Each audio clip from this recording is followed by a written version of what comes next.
De abril de 1964 até dezembro de 1968, o chamado regime militar ainda não havia mostrado sua face mais cruel.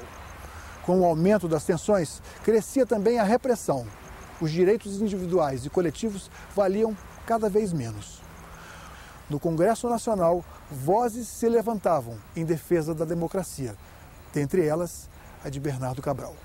E ele não tardaria a sofrer as consequências. Arthur Vigílio, pai deste, aqui há pouco tempo, era senador. O Arthur e eu fundamos o MDB no Amazonas. Nesse segundo ano de mandato, nós fazíamos discursos terríveis. O Mário Covas era o líder líder da oposição e eu era o primeiro vice-líder.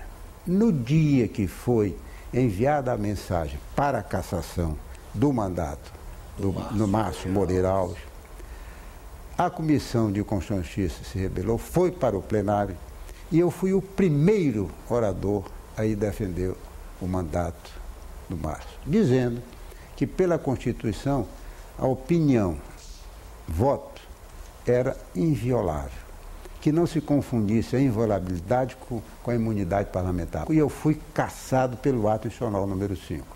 Então são duas circunstâncias interessantes, porque o MDB que eu fundei foi extinto pelo governo Castelo Branco. Nós fomos cassados, fomos os únicos dois do Amazonas cassados. Arthur Vigílio e eu, cassados, ficamos no Rio de Janeiro. Naquela altura, havia o Estatuto do Cassado, que proibia que você saísse do local onde estivesse quando tivesse acontecido a cassação. Veja bem que coisa curiosa. Eu estava no Rio de Janeiro, quando o repórter Esso anunciou a cassação pelo ato institucional de várias pessoas, inclusive o meu nome. E eu não soube dizer porque não pude sair de lá, porque naquela altura você não podia fazer concurso público, você não podia ter conta nos bancos oficiais, Banco do Brasil, Banco da Caixa Econômica, não podia ter alvará para advogar, eu já era advogado há 15 anos, e se deu uma situação curiosa. Não podendo sair, não podendo fazer concurso, eu voltei à advocacia plena. Afastado da política por força do AI-5, Bernardo Cabral dedicou-se ao direito de forma integral. Respeitado entre os colegas da profissão, foi eleito para a diretoria da Ordem dos Advogados do Brasil, onde alcançou a presidência, numa disputa em que superou nomes de expressão nacional. Quando eu comecei a advogar no Rio, eu fui conselheiro sessional, que era conselheiro estadual, pelo antigo estado da Guanabara. Depois, a OAB do meu estado me elegeu conselheiro federal. E eu cheguei como conselheiro federal na OAB. 2 anos depois, em 79, eu me candidatei a secretário-geral numa chapa avulsa. Eu fui eleito, fui o único eleito secretário-geral. Talvez isso tenha contribuído para isso. Agora a OAB não tem mais candidatura avulsa, é obrigado, uma chapa inteira. De secretário-geral, eu não diria que foi fácil, foi muito difícil eu ser candidato a presidente. E nós éramos advogados militantes só. Eu não tinha nenhuma tradição jurídica, porque não era filho nem neto de... E a outra chapa não, a outra chapa era Seabra Fagundes, filho do Miguel Seabra Fagundes, era uma chapa.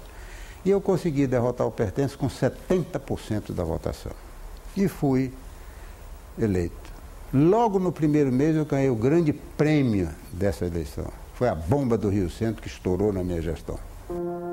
Na noite de 30 de abril de 1981, uma bomba explode no colo de 2 militares.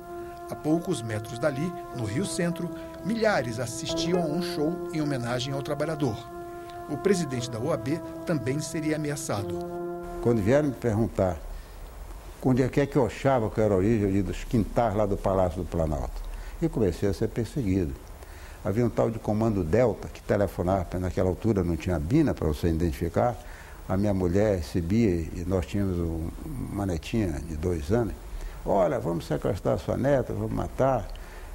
Diga a ele que amanhã ele não tem vida. E eu recebia o Comando Delta. Prepare, seu comunista, e era o pior que havia de denúncia em cima. E fui ao chefe, tal secretário de segurança, e disse ele, eu estou sendo ameaçado de morte, olha isso aqui. A única coisa que ele disse foi, eu não garanto a sua vida, não saia de casa com o seu carro, não faça o mesmo percurso, foi o único conselho que ele me deu. E eu consegui avançar, concluir os meus 2 anos, sem ter concedido, sem ter nada, não abdiquei de nada. Antes de terminar o meu mandato, me convidaram para eu ser deputado federal pelo estado do Rio de Janeiro e também pela minha terra. E eu recusei dizendo que não ia fazer da OAB trampolim e não quis ser. Em 86, na eleição de 86, eu fui ser convidado para ser senador pelo meu estado. De volta à política partidária, agora como fundador do PMDB, Bernardo Cabral seria candidato ao Senado em 1986. No entanto, ao voltar de Israel, depois de proferir uma palestra, notou que seu nome havia sido removido para a chapa dos concorrentes a deputado federal. Curiosamente, como vamos ver em seguida, essa manobra abriu caminho para que ele alcançasse o posto de relator da Assembleia Nacional Constituinte. Agora veja o que é o destino. Em 85, eu fui para a Universidade de Tel Aviv. Eu não tenho nenhum parentesco, nem próximo, nem distante da comunidade judaica. Eu fui convidado, tinha terminado a OAB, para dar umas aulas na Universidade de Tel Aviv. Quando eu voltei, o meu partido, que era o PMDB já nessa altura, porque o meu caminho só podia ser do MDB para lá, já tinha retirado o meu nome do Senado para deputado federal. E eu não tinha mais como desistir dessa história. E aceitei ser deputado federal. E se eu não tivesse sido deputado federal, eu não teria sido relator da Constituinte.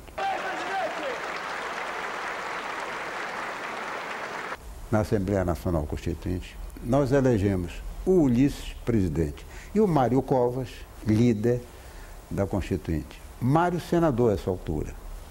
O candidato a relator do Ulisses era o líder do PMDB no Senado, Fernando Henrique Cardoso. Mas o líder do PMDB na Câmara, Pimenta da Veiga, tinha sido a ele prometido, ao que se diz, pelo Tancredo, que ele seria o relator da Constituição. Então veja como ficou a história. De um lado, o líder do PMDB no Senado, e trazia de São Paulo 30 e tantos votos. De outro, o líder do PMDB na Câmara, que era o Pimenta da Veiga, e o Ulisses ficou sem jeito. Eu cheguei e disse para o Ulisses, eu não posso concordar que o Fernando Henrique é sociólogo, é um homem de muito valor, mas não é advogado, seja relator, vai escrever a Constituição. E o Pimenta da Veiga tinha 3 ou 4 anos de formado, somos bons amigos. E eu já passei como professor de faculdade de Direito, como advogado, presidente da ordem, eu não me submeto a isso. E criei o embaraço. E sabe como é que esse embaraço foi resolvido? De maneira muito inteligente para me darem uma rasteira fantástica.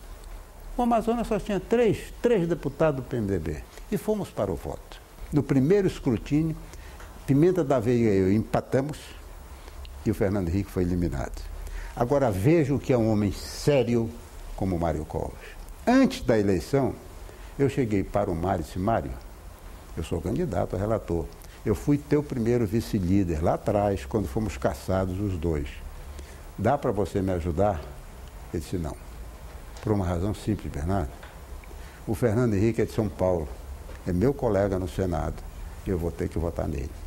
Eu disse, e se ele não... E se eu disse isso na brincadeira. E se houver um segundo turno? Se houver um segundo turno, provavelmente o Senado todo te acompanhará. E no segundo turno eu botei 20 e tantos votos na frente no Pimenta da Veiga. Foi assim que eu saí relator.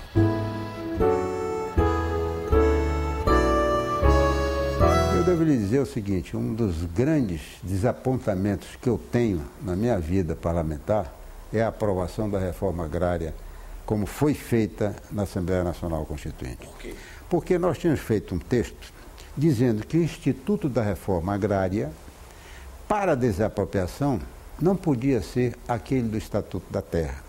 E tentamos melhorar, não que fosse problema de esquerda, mas para dar o sentido atual do que é uma desapropriação para fins de reforma agrária. O que foi aprovado foi muito pior do que nós estávamos propondo e pior até do que o Estatuto que era oriundo do governo militar. Se você me perguntar, mas esse foi o único decepção? Não. Eu tenho outro grande que eu já vou contar logo qual é. Nós aprovamos com uma imensa maioria o sistema parlamentarista de governo na comissão de sistematização, que era quem redigia para o projeto final para o plenário. Quando chegou no plenário, derrubaram o sistema parlamentarista e aprovaram o presidencialismo. Eu chamei o Humberto Lucena. No outro dia, o Fogaça contou essa história em Porto Alegre. E disse, Humberto, vocês acabam de aprovar o sistema presidencialista.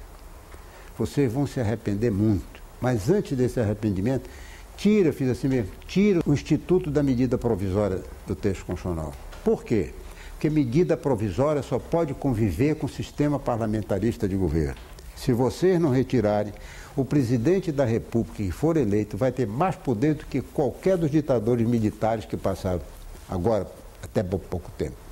Não me ouviram e o resultado foi este. O que é pior é que, quando o sistema parlamentarista foi aprovado, a medida provisória tinha que ser convertida em lei em 30 dias.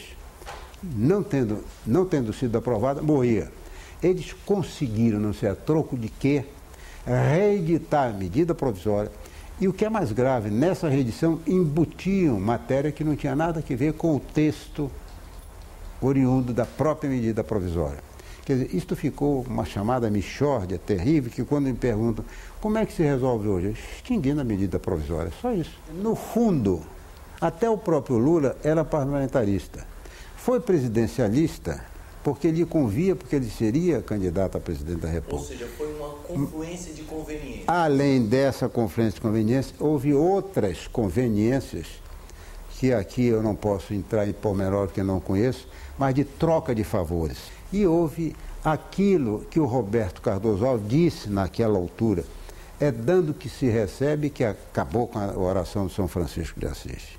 E foi assim que se derrubou o sistema parlamentarista de governo. Veja a seguir, Bernardo Cabral rebate as críticas à Constituição, fala do governo Collor e liberdade de imprensa.